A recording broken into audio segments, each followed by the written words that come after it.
दोस्तों, शैतानी गुड़िया और मौत का खूनी खेल अगर आपने पार्ट 1 नहीं देखा तो पहले जाकर पार्ट 1 देखिए, जब भी आपको पार्ट 2 समझ में आएगा। पार्ट 1 का लिंक डिस्क्रिप्शन में दिया है, तो जाकर देख लेना।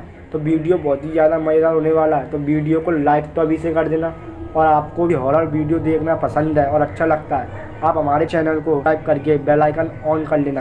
तो चलिए दोस्तों, आज की स्टोरी को स्टार्ट करते हैं। फिर वह बच्ची उस गुड़िया से बातें करने लगती है और इस तरह बच्ची के सहारे उस गुड़िया ने फिर से बच्चों को रात में बहकाना और अपने कब्जे में लेना शुरू कर दिया और धीरे धीरे बच्चों की मौत शुरू हो जाती है।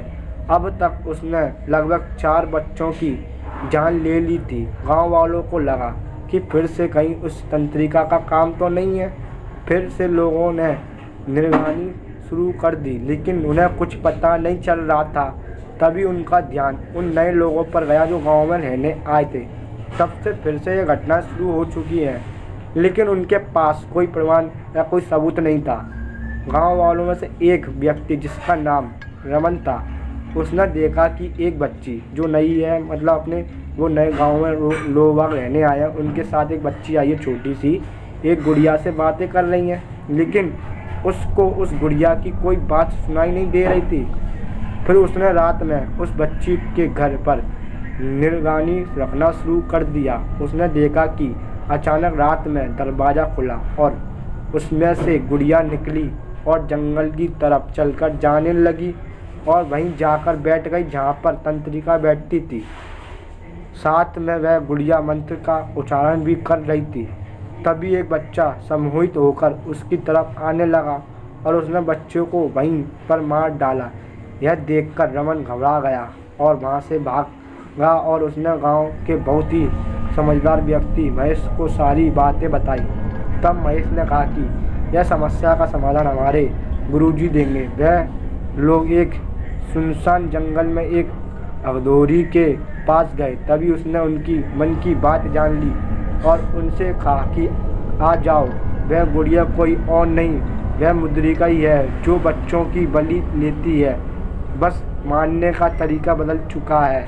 एक बच्ची का सहारा वो ले रही है और यदि उस बच्ची के गले में तुम यह ताबीज़ डाल दोगे तो वह उसके समूह से मुक्त हो जाएगी और तुम उस गुड़िया को काले कपड़े से ढक देना और उसके बाद मेरे पास ले आना और मैं उसे मंत्रों के साथ जला दूंगा। रमन और महेश दोनों ने उस बच्ची के यहाँ जाकर उसके माता पिता को सारी बातें बताई। पहले तो उसके माँ बाप कुछ मानने को तैयार नहीं हुए, लेकिन उस रात उन्होंने अपनी आंखों से देखा तो वो उनकी सारी बातें मानने के लिए मजबूर हो चुके थे। मतलब फिर अगली रात वह बच्ची सो रही थी, तभी उस बच्ची को ताबीज़ पहनाने की कोशिश की गई और उसी समय उस खूनी गुड़िया ने लोगों पर हमला कर दिया और अपनी शक्ति से रमन को चोट पहुंचाई। हालत तो यह हो गई थी कि रमन और रहमान का सिर दीवार पर टकरा के फूट चुका था और वह बेहोश हो चुका था। लेकिन महेश बार बार चोट खाने के बाद भी उस बच्ची को ताबीज़ पहनाने में कामयाब हो गया और जैसे ही उसने उसे ताबीज़ पहनाई वैसे ही वह गुड़िया ज़मीन पर गिर पड़ी और महेश ने तुरंत उस पर एक काला कपड़ा डाल दिया और उसे लेकर गांव के कुछ लोगों के साथ उस अदोरी के पास भागा। रास्ते में बहुत कोशिश करने के बाद भी महेश आगे नहीं बढ़ पा रहा था। तभी उसने गुड़िया गांव के एक दूसरे आदमी को दे दी, लेकिन उसके हाथ में गुड़िया लेते ही उसे न जाने क्या हुआ कि वह वहीं पर बेहोश हो गया, जैसे उसके अंदर जान ही न रह गई हो।